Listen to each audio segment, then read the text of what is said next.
പ്രിയ പ്രേക്ഷകർക്ക് സീരിയൽ ന്യൂസിലേക്ക് സ്വാഗതം. കൂടുതൽ സീരിയൽ ന്യൂസുകൾ അതിവേഗം ലഭിക്കുന്നതിന് ഈ ചാനൽ മറക്കാതെ സബ്സ്ക്രൈബ് ചെയ്യുക. ബെൽ ഐക്കൺ ക്ലിക്ക് ചെയ്യാൻ മറക്കരുത്. Do like, share and subscribe.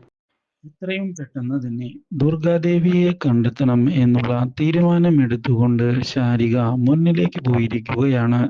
ശാരികയെ പൂട്ടണമെങ്കിൽ പഴതടച്ച് വേണം കാര്യങ്ങൾ ചെയ്യേണ്ടത് എന്നുള്ള കാര്യം വ്യക്തമാക്കുന്ന നമ്മുടെ ഇന്ദിര അതിനുവേണ്ടിയുള്ള അവസരങ്ങൾക്കായി കാത്തിരിക്കുമ്പോഴാണ് ഇന്ദിരയെ ഞെട്ടിച്ചുകൊണ്ടുള്ള മറ്റൊരു തിരിച്ചടി ശാരികയുടെ ഭാഗത്ത് നിന്ന് ഉണ്ടാകുന്നത്.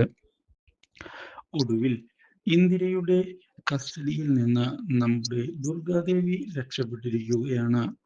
മാത്രവുമല്ല, ഇതേ തുടർന്ന് ശാരിയുടെ അടുത്തേക്ക് തിരികെ എത്തുന്ന ദുർഗാദേവി കാര്യങ്ങൾ വിശദമാക്കുകയും ചെയ്യുന്നു. ഈ കാര്യം ഇതേ തുടർന്ന് അറിയാൻ ഇടയാകുന്ന ഇന്ദിര എത്രയും പെട്ടെന്ന് തന്നെ എന്തെങ്കിലും ചെയ്യണമെന്നും ഇല്ലെങ്കിൽ കാര്യങ്ങൾ വഷളാകും എന്നുള്ള കാര്യം തിരിച്ചറിയുകയും ചെയ്യുന്നു. ഇതേ തുടർന്നുള്ള പുതിയ നീക്കങ്ങൾ നമ്മുടെ ഇന്ദിരയുടെ ഭാഗത്ത് നിന്ന് ശാരികയ്ക്ക് നേരെ ഉണ്ടായതിനെ തുടർന്നാണ് ശാരികയെ ഞെട്ടിച്ചുകൊണ്ട് രാജീവൻ രക്ഷപ്പെടുന്നത്. ഇത് ശാരിക്ക് വളരെ വലിയൊരു തിരിച്ചടിയായി മാറിയിരിക്കുകയാണ്.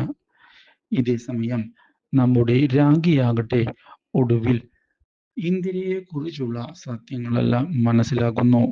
ഇന്ദിരയുടെ ജീവിതത്തിലുണ്ടായ ട്രാജഡി തിരിച്ചറിഞ്ഞതിനെ തുടർന്ന് രാഖി ആകെ തകർന്നു പോയിരിക്കുകയാണ്. Do like, share and subscribe.